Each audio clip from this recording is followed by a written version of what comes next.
لیے ہمارے senior council Ghulam Farid سلوترا صاحب سے درخواست کروں گا کہ آئیں اپنے خیالات کا اظہار کریں فلسطین کے اس موضوع کے اوپر، جو کہ میں سمجھتا ہوں نہ صرف ظلم و بربریت ہے بلکہ یہ مسلمانوں کی، خصوصی طور پہ فلسطین کے مسلمانوں کی نسل کشی ہے، یہ جینوسائیڈ ہے، یہ ایک کنسرن نہیں ہے، یہ جینوسائیڈ ہے۔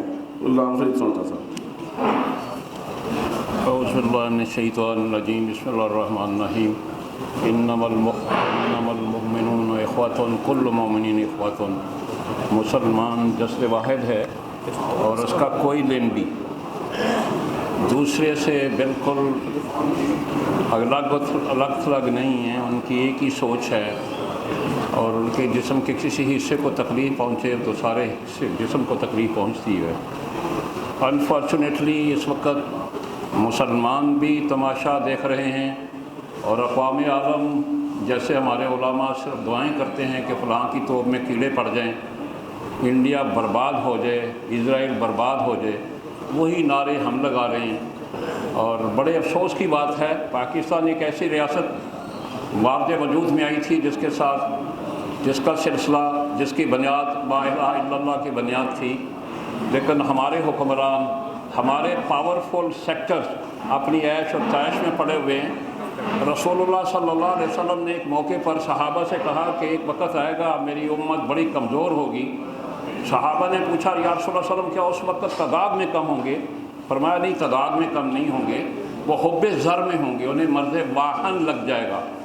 جہاں آپ D H A, N H A, P H A اور آپ اللہ تللوں میں آپ جزیرے خریدیں گے، تو وہ بات جو علامہ نے کہی تھی نا کہ الفاظ و معانی میں تفاوت نہیں، لیکن ملا کی اذاں اور مجاہد کی اذاں اور، یہ پرواز تو دونوں کی ایسی ایک فضا میں، شاہی کا جہاں اور ہے، کرگس کا جہاں اور۔ ہمارے ہاں آپ کرگس ہیں۔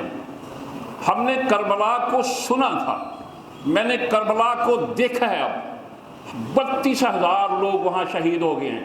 کسی ایک کو، مسلمان کو غیرت نہیں، حمیت نہیں، عافیت نہیں، کوئی انسان کا بچہ نہیں، سب اپنی عیش پہ لگے ہوئے ہیں۔ ہمارے یہاں ایک پراپوگنڈا ہوتا ہے کہ ہم ان کی جنگ کیوں لڑیں؟ تو آپ قرآن پڑھیں، اللہ کہہ رہا ہے، کوئی آپ کو جرنیل نہیں کہہ رہا، آپ کو کوئی پرائم منسٹر نہیں کہہ رہا، آپ کا کانسٹیٹیوشن نہیں کہہ رہا، بلکہ اللہ کہہ رہا ہے۔ اگر آپ اللہ کی نافرمانی کریں گے تو جہنم میں جائیں گے۔ اگر آپ اپنے مسلمان بچوں کو یوں ذبح ہوتے دیکھیں گے، آپ دیکھ رہے ہیں کہ جو منظر کشی ہے کربلا کی طرح ہے، اور اس وقت بھی بڑے بڑے لوگ، جید صحابہ بھی وہاں موجود تھے، وہ بھی تماشائی تھے۔ آج بھی آپ تماشائی ہیں، آپ کے پاس بڑا ساز و سامان ہے، آپ کی غوری پتہ نہیں کہاں کہاں چلی جاتی ہے، آپ کے بہت سارے معاملات ہیں، آپ ایٹمی قوت ہیں۔ آپ کا ایک فون کافی تھا، آپ کا ایک فون کافی تھا، مگر ہوگا کیسے؟ آپ کا سارا قبلہ کعبہ تو جو بائیڈن ہے، آپ تو نیتن ہو کے کزن ہیں، آپ تو اسرائیل کے ساتھی ہیں۔ آپ نے برملا نہیں سنا کہ جب ہمارے ایٹمی سائنسدان کو پوچھا گیا کہ یہ جو مشرف صاحب ہیں یہ آپ سے کیوں اتنا آپ کو تنگ کرتے ہیں، تو انہوں نے فرمایا اللہ ان کو قبر میں جنت و فردوس عطا فرمائے، اللہ ان کی ہر طرح سے بخشش کرے۔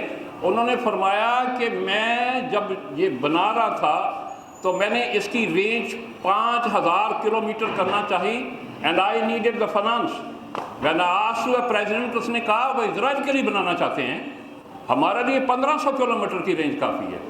یہ اندازہ کر لیں ہمارے ان لوگوں کا جو ہمارے محافظ ہیں، جن کی طرف پوری مسلم امہ کی خواہشات ہیں، نظریں ٹکی ہوئی ہیں، وہ کیا کر رہے ہیں، وہ کہاں پڑے ہوئے ہیں۔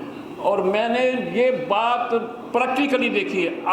میں نے پارٹیسپیٹ کیا 1971 کی وار میں نے رسول اللہ صلی اللہ علیہ وسلم کی اس حدیث کو سچا پایا، بہت ہی سچا پایا، جس میں انہوں نے فرمایا تھا کہ میں شہید کیا جاؤں اٹھایا جاؤں، میں شہید کیا جاؤں اٹھایا جاؤں، میں شہید کیا جاؤں اٹھایا جاؤں۔ تو میری سمجھ میں بات نہیں آ رہی تھی، پہلے میری سمجھ میں بات نہیں آ رہی تھی، وہ اس لیے کہ مقام محمود رسول اللہ صلی اللہ علیہ وسلم کے لیے بنایا گیا ہے۔ اس کی حیت، اس کی نوعیت، اس کی کلائمیکس سوائے اللہ کے کوئی نہیں جانتا۔ تو میری سمجھ میں نہیں آتا تھا کہ نبی صلی اللہ علیہ وسلم اس کھاد کا، میں نے اپنے رب کو اس وقت دیکھا، مجھے یوں لگ رہا تھا کہ میرا رب ہر جگہ میری حفاظت کر رہا ہے، اور کاش وہ والے مسلمان ہوتے، ہم وہ والے سولجر ہوتے، نہ ہمیں اس وقت پلاٹوں کی خواہش تھی، نہ ہمیں لوگوں کو فنگرنگ کرنے کی خواہش تھی، ہم پیورلی مسلم تھے، سولجر تھے۔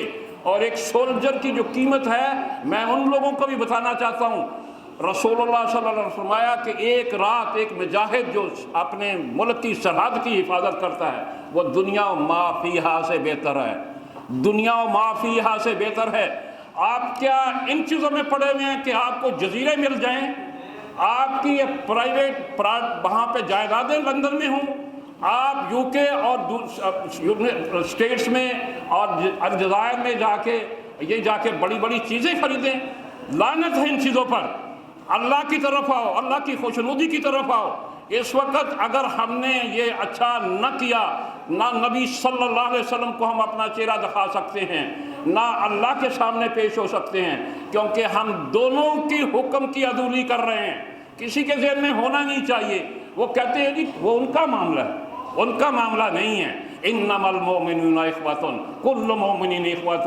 اگر آپ نہیں ہیں مومن تو آپ کا سلسلہ الگ ہے، اگر آپ رسول اللہ کے غلام ہیں، اگر آپ کلمہ گو ہیں تو آپ ایک ہیں، اور کسی ایک کو تکلیف ہوگی سارے جسم کو تکلیف ہوگی۔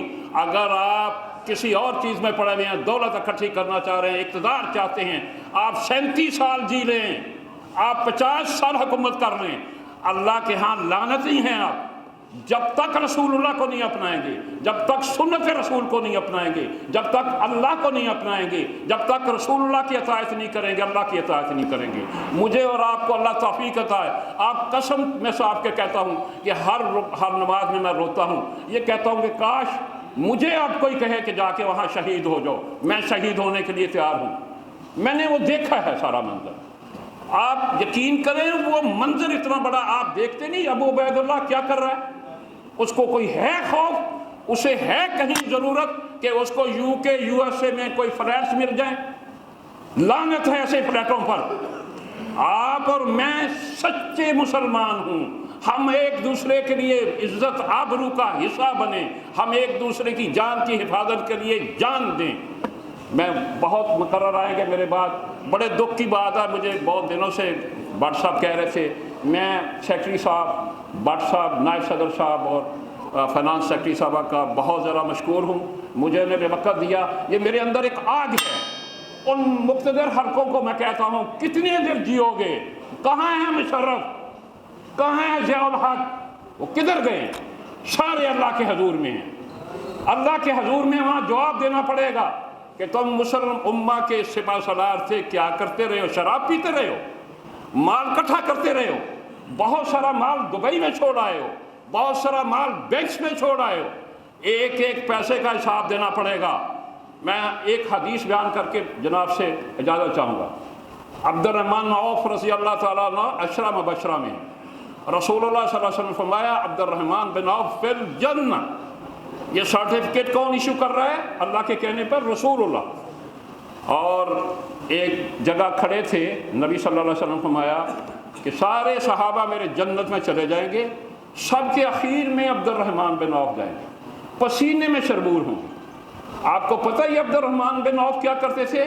1/3 اسلامی لشکر کا خرچہ دیتے تھے، 1/3۔ وہاں کھڑے کھڑے انہوں نے فرمایا یا رسول اللہ صلی اللہ علیہ وسلم یہ اٹل بات ہے، میرا 100 اونٹ تجارت پہ گیا، میں نے اللہ کی راہ میں دیا، میرے اور آپ کے لیے بڑی وعید ہے حرام رزق کھانے والوں کو جو ملک کا مال لوٹ رہے ہیں، ان کے لیے یہ وعید ہے کہ جہنم ہوگی ان کے لیے، کیونکہ کوئی شخص بیت المال کے ساتھ خیانت کرنے والا جنت میں نہیں جائے گا۔ یہ میرے رسول کا فرمان ہے، میرا نہیں۔ وما علینا الا البلاغ۔